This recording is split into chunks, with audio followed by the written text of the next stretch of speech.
presidente do Tribunal Superior Eleitoral, Luiz Roberto Barroso, ministro e uma das pessoas mais importantes e criteriosas do país, gente séria, que a gente precisa de gente assim, para que a gente tenha a garantia do nosso direito democrático. E a democracia que a gente vive no Brasil é uma democracia tênue ainda, tá? Se bem que as instituições funcionaram. Uma vez eu coloquei para o ministro Gilmar, falei, ministro, nós usamos muito mal a democracia, porque o período democrático que a gente teve mesmo de verdade, desde a criação da República, vindo do Império, o período democrático que a gente teve mesmo, né, foi bem curto, vem depois do golpe militar. De lá para trás foi Estado Novo e tal, Estado de exceção, período democrático mesmo foi depois de 64. E eu disse assim, nós aproveitamos muito mal. Ministro, eu sou daqueles que você tem que aprender com quem você fala e não queira impor as suas opiniões, porque não adianta nada se o cara fala uma coisa correta. Eu falei assim, o Brasil, depois do regime de exceção que nós enfrentamos, mandou 2 presidentes da República para a cadeia e empichou 2. Então nós aproveitamos mal a democracia. Aí o ministro Gilmar falou assim, Datena, eu acho que é o contrário, porque se aconteceu isso, o processo democrático funcionou. Eu falei, não é que é verdade que ele está falando? Eu não preciso concordar com o ministro Gilmar em tudo. Discordo de muitas coisas dele, como ele discorda da maioria das minhas. Mas eu tenho respeito por ele como ministro e acho que ele estava certo. As instituições brasileiras têm funcionado realmente.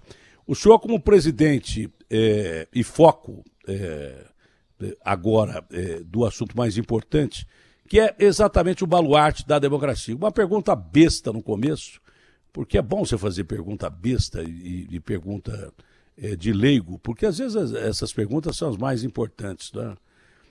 Ministro, como é que pode, numa democracia, a gente ainda ter voto obrigatório? Isso já não devia ter evoluído para que o brasileiro exercesse a democracia, começando pelo voto. Ministro, bom dia, prazer em estar com o senhor, espero que esteja bem de saúde, que é o mais importante hoje em dia. Prazer não falar com o senhor. Bom dia, Datena, estou muito bem de saúde, sim, graças a Deus, trabalhando full time, e não existe pergunta ruim, existe resposta errada.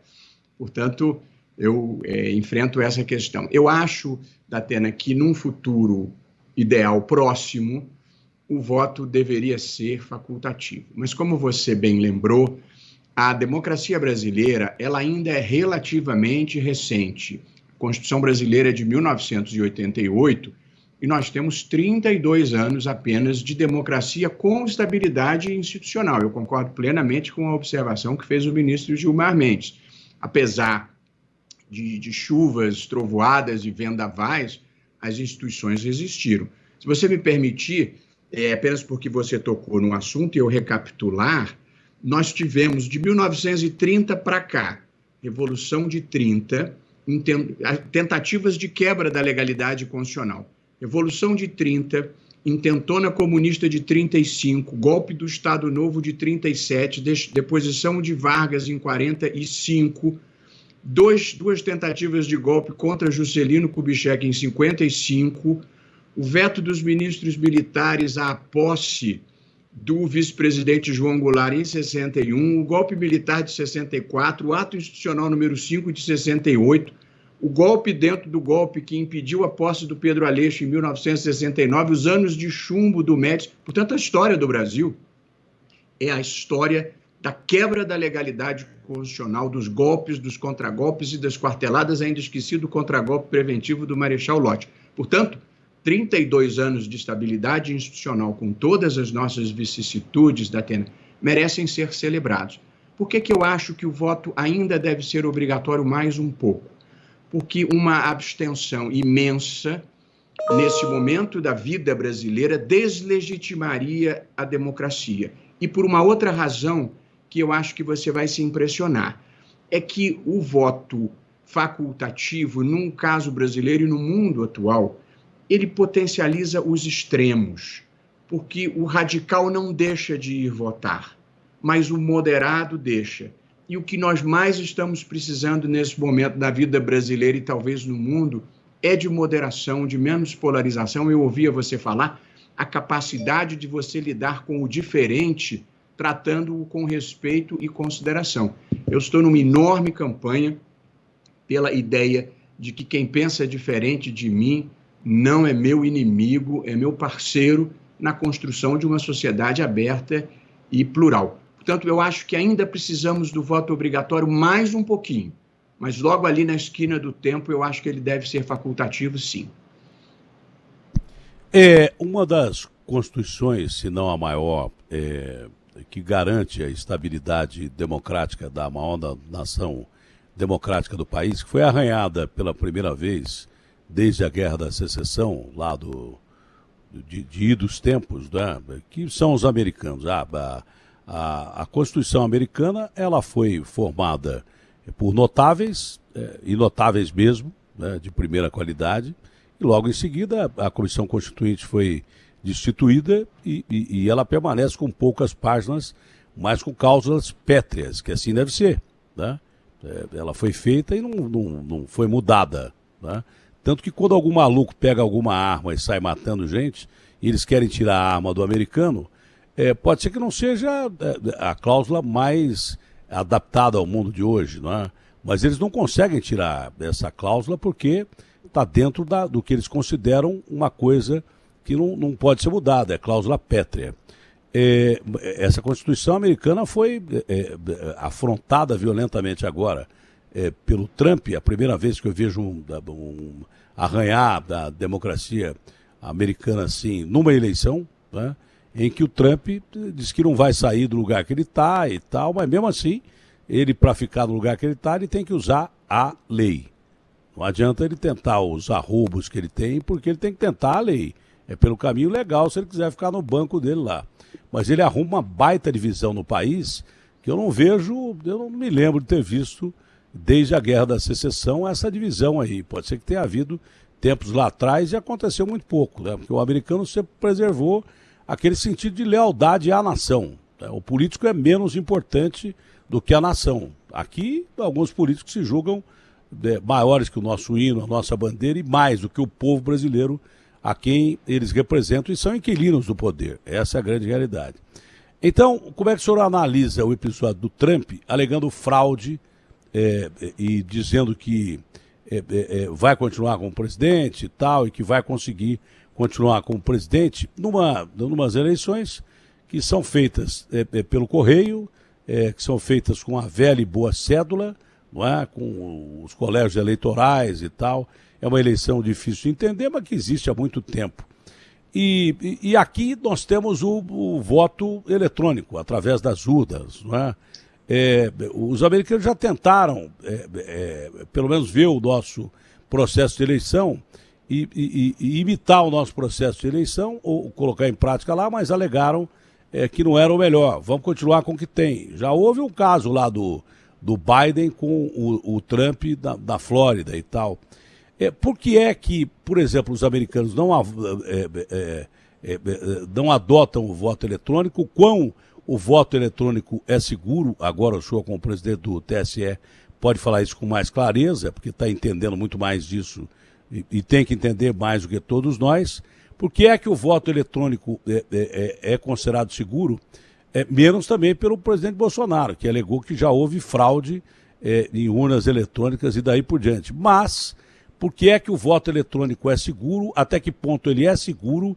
E até que ponto a garantia das eleições está mantida, a começar por essas eleições municipais, já com vistas a 2022, e se há alguma novidade em relação a aperfeiçoar o sistema eletrônico de votação?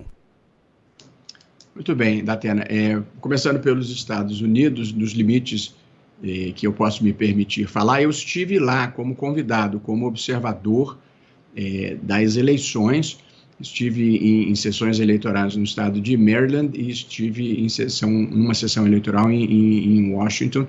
De fato, o voto lá ainda é em cédula e manual. mas não tão primitivo quanto se possa imaginar, porque depois do voto ele é colocado, o próprio eleitor coloca numa máquina, pelo menos nos 2 lugares onde eu estive, e depois é a máquina que conta. Portanto, a contagem em si não é manual como padrão, porque em muitos casos é. O que aconteceu que dificultou, que trouxe essas controvérsias na eleição americana do que eu pude observar? É que lá eles permitem, Datena, o voto antecipado. As próprias sessões eleitorais abrem 4, 5 dias antes. Portanto, a eleição principal era 3 de novembro, mas quem quis votar no dia 2, no dia 1º, no dia 31 de outubro, pôde. Então, teve uma quantidade de votos antecipados presenciais. E, além disso, lá também se admite o voto pelo correio. O jeito vota e coloca lá numa caixa específica. O que aconteceu politicamente? Os democratas, que levam a sério, bem a sério, a pandemia, convocaram os seus eleitores para votarem antecipadamente e evitarem aglomerações.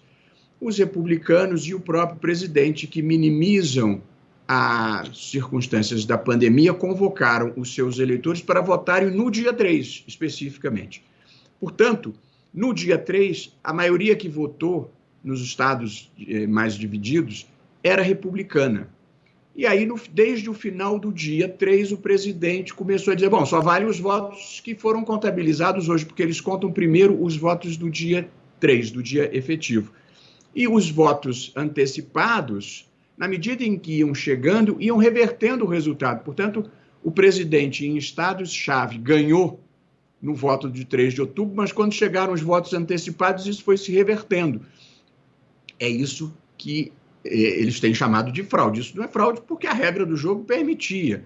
Portanto, é muito surpreendente que esteja acontecendo isso e que se insere numa onda mundial que combina 3 coisas complexas quando elas se juntam, Datena, que é o populismo, o conservadorismo radical, não o conservadorismo como uma opção legítima, mas o radical, o da intolerância, o que não reconhece o outro, que é o que está acontecendo, e o autoritarismo. Quando populismo, conservadorismo radical e autoritarismo se juntam, nós temos problemas como os que aconteceram na Hungria, na Polônia, na Turquia, na Rússia e agora, surpreendentemente, nos Estados Unidos, mas eu acho que as instituições lá são fortes suficientes para derrotarem esse tipo de reação.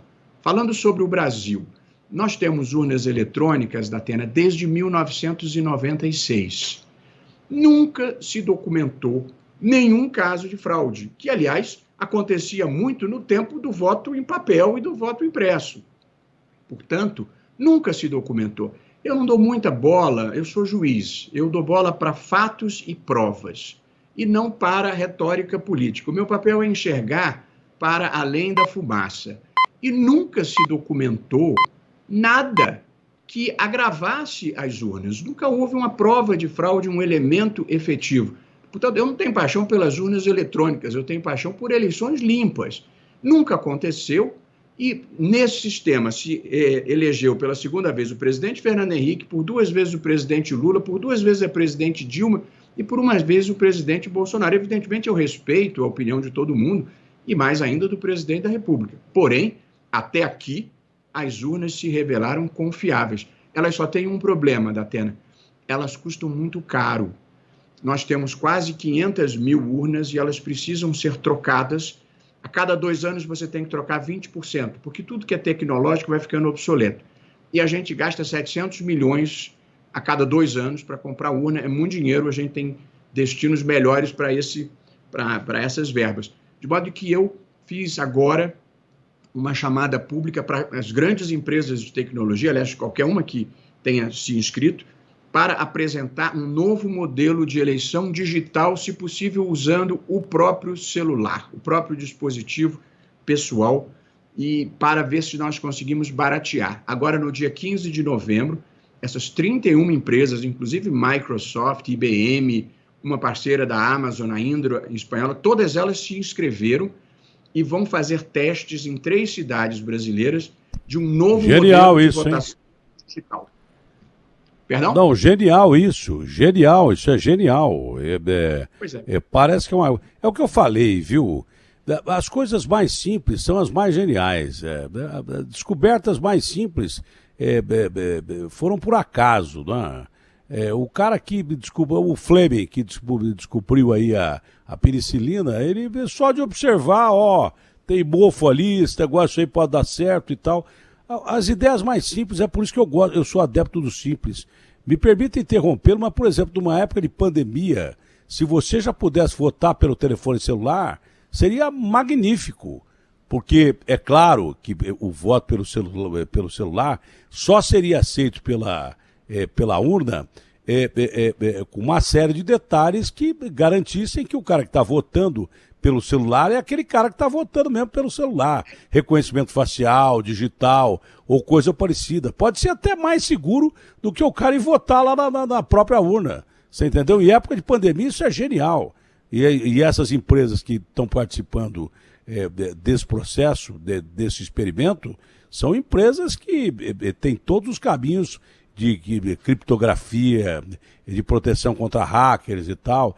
Então isso é genial, genial. Se pudesse votar pelo telefone celular, ministro, eu faria uma estalta para o senhor, como diz o outro, porque é genial isso.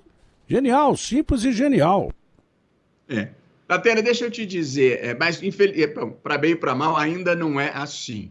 Nós vamos esperar as propostas e aí eu vou me reunir com os meus sucessores, que são o ministro Luiz Edson Fachin e o ministro Alexandre de Moraes, que são parceiros e amigos, para nós vermos qual o melhor modelo, se aparece um satisfatório, e programarmos para as próximas eleições. Mas para essas, Datena, me permita dizer, tudo o que era razoavelmente possível de se fazer para proporcionar segurança para mesários e eleitores, nós fizemos. Nós constituímos uma consultoria sanitária com a Fundação Oswaldo Cruz, o Hospital Sírio-Libanês, onde eu sei que você tem amigos, e o Hospital Albert Einstein, e eles fizeram uma programação, um plano de segurança sanitário notável, e nós adquirimos, eles recomendaram a consultoria sanitária da Atena, para proteção dos mesários, 9 milhões de máscaras, cada um vai receber 3 para trocar de 4 em 4 horas, 2 milhões de face shields, que são aqueles protetores faciais, são 2 milhões de mesários, 2 milhões de frascos de álcool gel, cada mesário vai ter o seu, e para os eleitores nós conseguimos 1 milhão de litros de álcool gel para o eleitor higienizar a mão na entrada e na saída da urna, e mudamos o trajeto dele dentro da sessão eleitoral para ele não ter nenhum tipo de contato físico com o mesário. O eleitor deve ir de máscara e, se possível, levar a sua caneta. De modo que tudo que era razoável... E detalhe, não gastamos um centavo. Fizemos uma chamada pública para a iniciativa privada patrioticamente colaborar. Foi extraordinário, motivo de orgulho para o Brasil. Quase 40 empresas e entidades compraram tudo e fizeram a logística. Eu só não vou dar o nome aqui de cada uma que eu gostaria, porque não pode fazer publicidade, mas foi extraordinário o que elas fizeram. O país está sem dinheiro, eu não teria tempo de fazer isso por licitação. Está tudo entregue, tudo pronto para as eleições se realizarem com segurança. Então, você me permita aqui convocar o seu público enorme para dizer que o risco de contaminação para quem seguir as recomendações é mínimo e o Brasil e a democracia brasileira estão precisando da participação de todos. Nós fizemos da melhor forma possível a nossa parte e estamos pedindo aos eleitores que não faltem a esse compromisso com a história. O medo que há é exatamente o da pandemia. Você não pode ignorar que a Europa está em chamas.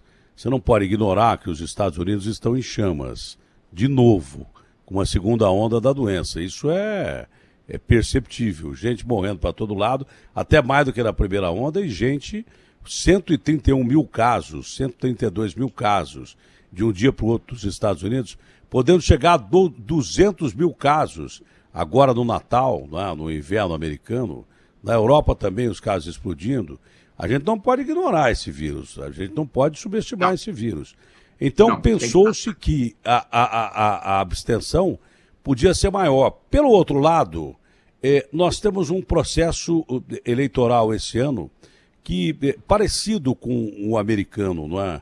O americano foi diferente esse ano, porque o Trump, ou o cara ia votar nele ou contra ele, não, nem a favor do Biden, porque o Trump é esse tipo de gente que desperta esse tipo de atenção. Tanto que o Biden teve o maior número de votos populares de todos os tempos, e o Trump foi o segundo presidente mais votado de todos os tempos. O índice de abstenção muito baixo em relação ao que é nas eleições americanas.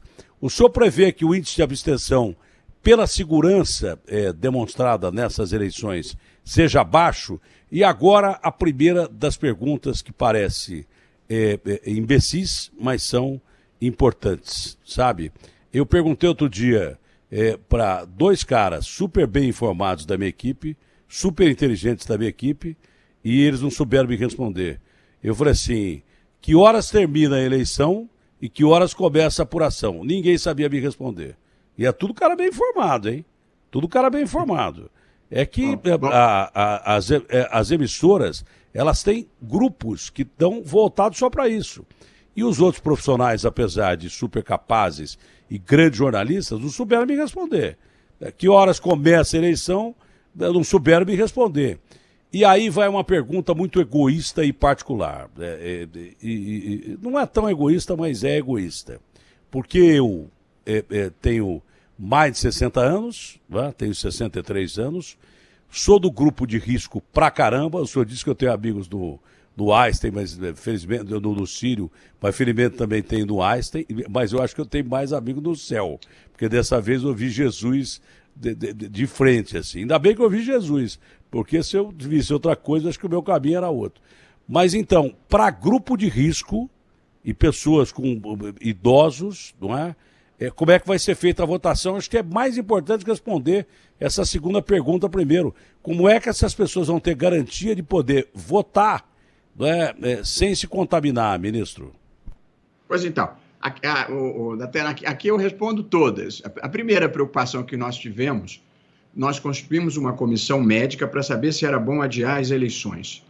E a comissão médica recomendou que adiasse, porque eles monitoraram a pandemia e viram que a curva da doença ia começar a cair em final de setembro. E eles acertaram.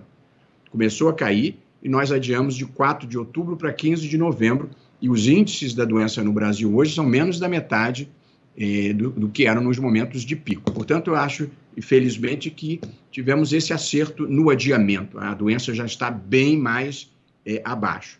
Quanto à abstenção, a sua segunda preocupação, nós fizemos uma campanha conduzida, estrelada pelo médico Drauzio Varella, e graciosamente, devo dizer, e nós recrutamos quase 900 mil mesários voluntários da Atena. É extraordinário, nunca aconteceu isso. Portanto, eu identifico isso como uma onda de participação. As pessoas estão querendo participar. Tivemos 550 mil candidatos inscritos, também um crescimento importante em relação à eleição de 2016, de modo que, em relação à abstenção, o meu sentimento é que a democracia brasileira está revitalizada e as pessoas estão com uma ânsia de participação, e a eleição municipal do prefeito é muito importante, porque as pessoas não moram nem na União nem no Estado, as pessoas moram no município, na cidade. E é a cidade que cuida de educação fundamental, que cuida de saneamento básico, que cuida de educação básica. Agora, a preocupação com os idosos. Nós constituímos, para tudo a gente tinha uma comissão de profissionais científicos, portanto, médicos para o adiamento, depois uma comissão de estatístico para sabermos quanto tempo a gente teria que estender o horário de votação. Estendemos em 1 hora, e nós pedimos aos estatísticos para calcularem se era bom reservar faixas etárias para votarem em cada horário. E eles disseram que não, por maior risco de aglomeração, salvo reservar as 3 primeiras horas para os maiores de 60 anos. Portanto, quem tem mais de 60 anos terá preferência para votar entre 7 e 10 horas. O horário tradicional das eleições era de 8 às 17, esse ano será de 7 às 17, para o seu pessoal aí ficar informado disso, e as 3 primeiras horas reservadas para os que têm mais de 60 anos. Lembrando que nós estamos convocando os jovens, eu mesmo fiz uma gravação para o TikTok, que agora é a rede dos mais jovens, e nós estamos convocando, porque a partir de 70 anos, não é o seu caso, Datena, o voto é facultativo. Mas aqui para nós, 70 anos hoje são os novos 50. Quem tem 70 anos ainda vai ter 20 anos. Quem chegou aos 70 tem 20 anos pela frente. Portanto, tem que ir votar para cuidar do seu próprio futuro, além dos seus filhos e dos seus netos.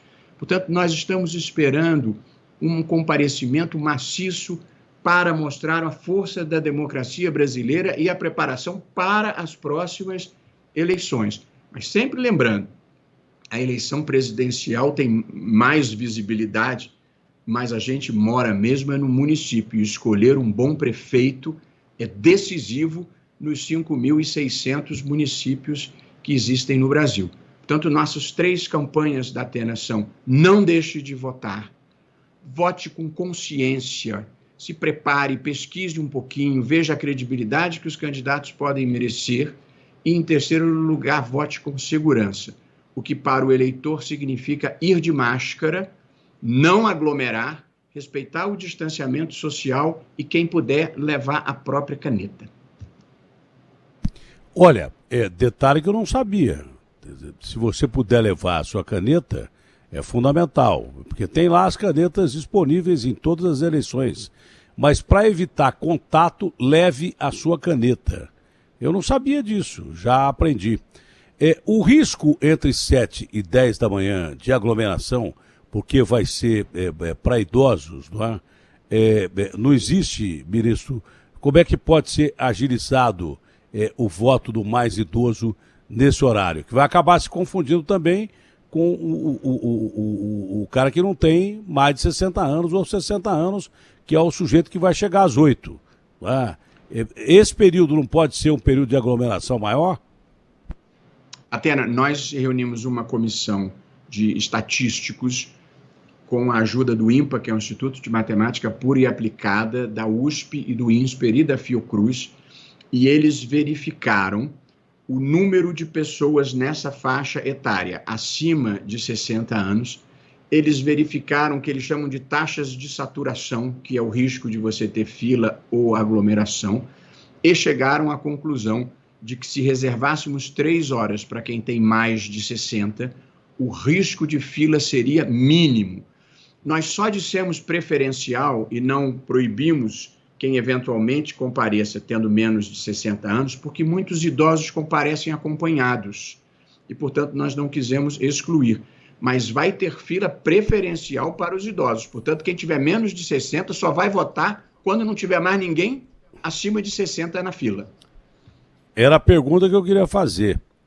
Porque normalmente o sujeito de mais idade, ou por alguma dificuldade de locomoção, ou por não enxergar bem, ou por ter que ter orientação mesmo de como você vota, a nossa cédula é bem simples, né?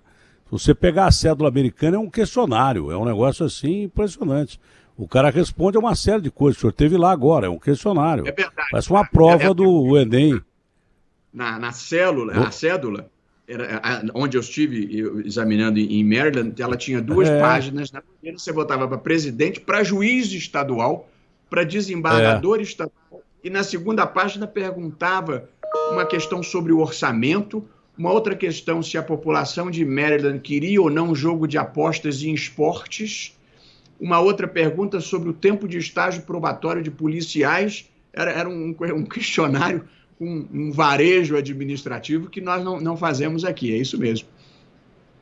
Agora, mesmo assim, por essas dificuldades que eu já falei, já é hábito o idoso ir acompanhado de alguém. Ele vai poder ser auxiliado por alguém que...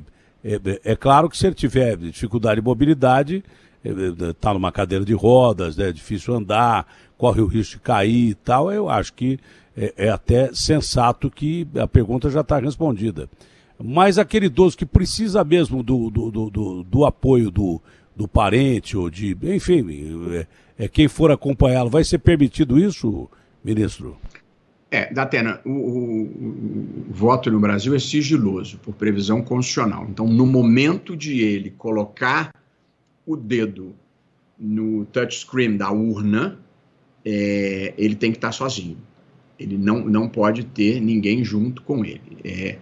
Portanto, ele pode até, eventualmente, precisar de alguém que o leve e o acompanhe até lá. Mas o ato de votar é sigiloso. É uma das dificuldades que eu espero que alguém apresente sugestão boa na minha proposta de votação digital. É que, como o voto é sigiloso, num país como o Brasil, você precisa ter certeza de que ninguém está votando com o patrão ou o coronel atrás.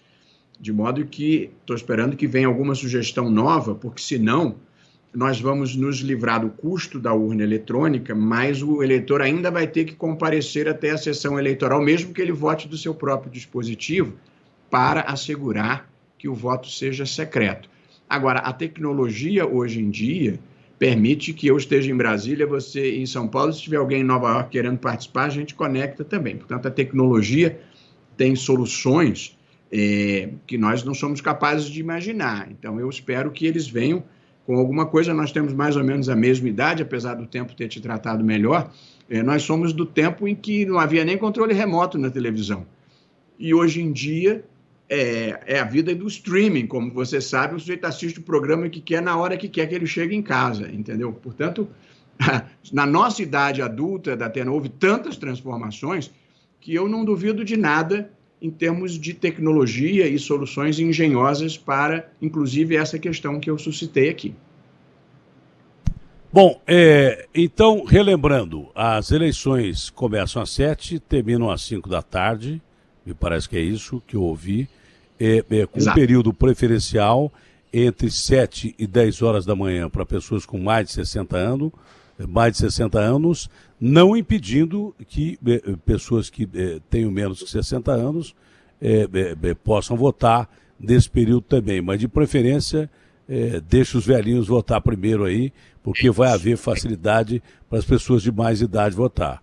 Então, disso nós já dissemos. Outra coisa importante, é bom ser repetitivo, porque essas eleições serão as eleições mais difíceis de todos os tempos.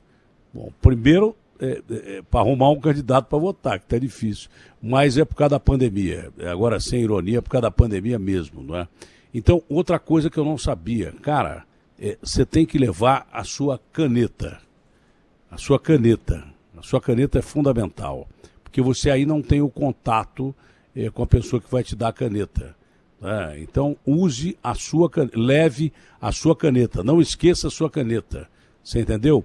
Uma outra coisa que nós não falamos aqui, mas que está mais do que implícita, nunca compareça a uma urna eleitoral sem máscara. Jamais deixe... Você vê como uma coisa mais simples, nós conversamos até agora, procurando falar as coisas mais simples, e não falamos disso. Você não deve comparecer às eleições sem máscara em hipótese nenhuma. Ou eu estou enganado, ministro? Não, se estiver sem máscara, não vai poder votar. Essa regra é estrita, porque a consultoria sanitária, a que eu me referi antes, eles identificam que a principal via de transmissão da doença é por secreções respiratórias, é quando você fala ou respira perto de alguém. Portanto, eu até mencionei isso um pouquinho mais cedo. Os dois grandes mecanismos de prevenção são uso de máscara e distanciamento social. E, Datena, a gente está trabalhando como se a pessoa que compareceu para votar estivesse contaminada, porque se não estiver contaminada, não precisava de nada disso. Portanto, é uma proteção relevante, mas tem que ir de máscara, e nós temos 9 milhões de máscaras para os mesários, nós não temos 148 milhões de máscaras para os eleitores. Cada um tem que comparecer com a sua, que de resto já é uma exigência dos municípios em geral e dos estados. Quem comparece a local público tem que estar de máscara. E, no geral, as pessoas vêm respeitando. Tem uma parte da juventude, às vezes, que faz balada e tal. É difícil conter, mas, em rigor, todo mundo tem que usar máscara. E não é uma questão de livre-arbítrio, eu não quero usar. Porque não é uma decisão pessoal. É a proteção do outro também. O indivíduo pode chegar em casa e beber até cair, que é um problema dele, mas ele não pode sair dirigindo, porque aí passa a ser um problema dos outros. Portanto, usar a máscara em público não é uma escolha pessoal, é uma determinação porque você está protegendo as outras pessoas também, além de a si próprio.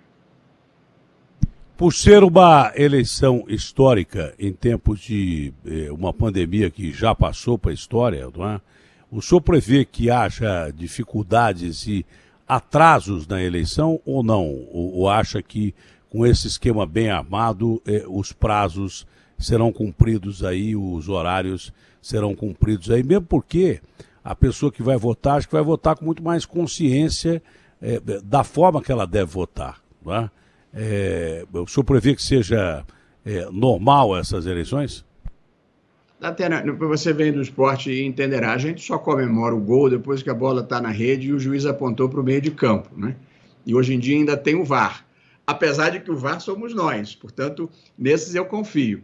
Portanto, está tudo preparado, tudo que era razoável de ser feito, mesmo no Amapá, que está vivendo uma situação dramática, nós conseguimos mandar 1.200 baterias sobressalentes. Estamos monitorando a questão de volta da eletricidade. Tudo o que era razoavelmente possível fazer, nós fizemos. E, portanto, eu diria que nós estamos preparados. Mas, como tudo na vida, a gente entrega a Deus para que funcione como deve funcionar. Para encerrar, que eu tenho que liberar o ministro, segundo a assessoria 11h10, mas já foi um prazer conversar com o ministro. Acho que a gente esclareceu coisas importantes. Essa eleição, eu espero já que de 2022, a gente espero que primeiro tenha gente para votar lá, não é? Mas espero que a gente já esteja no mundo normal. Se Deus quiser, com vacina, com coquetel de remédio, 2022, tomara que a gente esteja num... Isso é uma torcida e uma esperança do mundo, não é? Mas essas eleições vão ser importantes, esse primeiro turno vai ser importante em projeção já para o segundo turno, que é imediato, é logo em seguida. Né? Então, o que nós tivemos que aprender nesse primeiro turno, a gente vai usar e ver onde errou nesse primeiro turno para o segundo turno. Essa é a última pergunta, espaço aberto para o senhor fazer mais algum esclarecimento, se houve algum problema legal mais sério, se não houve. Enfim, o senhor fique à vontade, porque a gente já está no fim da entrevista, ministro. Muito obrigado, Datena. Foi um prazer estar aqui conversando com você. Como você observou, as cidades que têm mais de 200 mil habitantes, elas têm um segundo turno de votação, caso o candidato mais votado não tenha conseguido a maioria absoluta dos votos, que é metade mais um. Portanto, comumente em cidades como São Paulo, Rio de Janeiro, Belo Horizonte, Porto Alegre, é muito comum que haja um segundo turno. Eu gostaria de me dirigir ao seu público para fazer 3 pedidos, eu diria.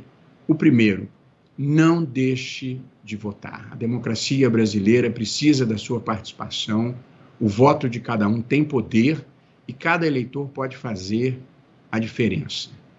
Meu segundo pedido é vote com consciência. Algumas das principais decisões das vidas das pessoas são tomadas nos municípios, pelos prefeitos, pelas câmaras de vereadores, inclusive em matéria de educação, de saúde, de saneamento. Não vote como uma obrigação penosa, vote como um privilégio de quem pode participar e escolher os melhores. Eu e o Datena vivemos tempos em que não era possível votar, eram tempos mais tristes e mais feios. E, por fim, vote em segurança, proteja a si mesmo e proteja a todas as demais pessoas, usando máscara, mantendo o distanciamento social, seguindo as recomendações das autoridades eleitorais que vão estar lá no dia das eleições. Nós conseguimos, Datena, com um grande trabalho, minimizar o impacto das campanhas de desinformação, de notícias falsas e de fake news nessas eleições, uma parceria imensa com todas as plataformas tecnológicas, com todas as agências checadoras de notícias. Tivemos mínimos problemas nessa área. Espero que nós estejamos criando uma cultura em que as pessoas se disponham a jogar limpo e, portanto, colocar os seus argumentos na mesa, em vez de disseminar mentiras ou tentar desqualificar as outras pessoas. É um avanço civilizatório que nós precisamos fazer. Portanto, as minhas recomendações são jogue limpo, participe, faça a diferença e ajude a fazer um país melhor e maior. Sempre um prazer falar com você. Felicidade, sucesso e saúde, Datena. Para mim, uma honra. Felicidade, sucesso e saúde ao senhor. E que tenhamos aí um processo democrático totalmente preservado em todos os sentidos, e a saúde popular também acima de tudo, porque o bem-estar do povo é o que muito político precisa saber que é o mais importante na hora em que se propõe a ser candidato. Fique com Deus, ministro. Um abraço, tudo de bom, felicidade. Abraço grande.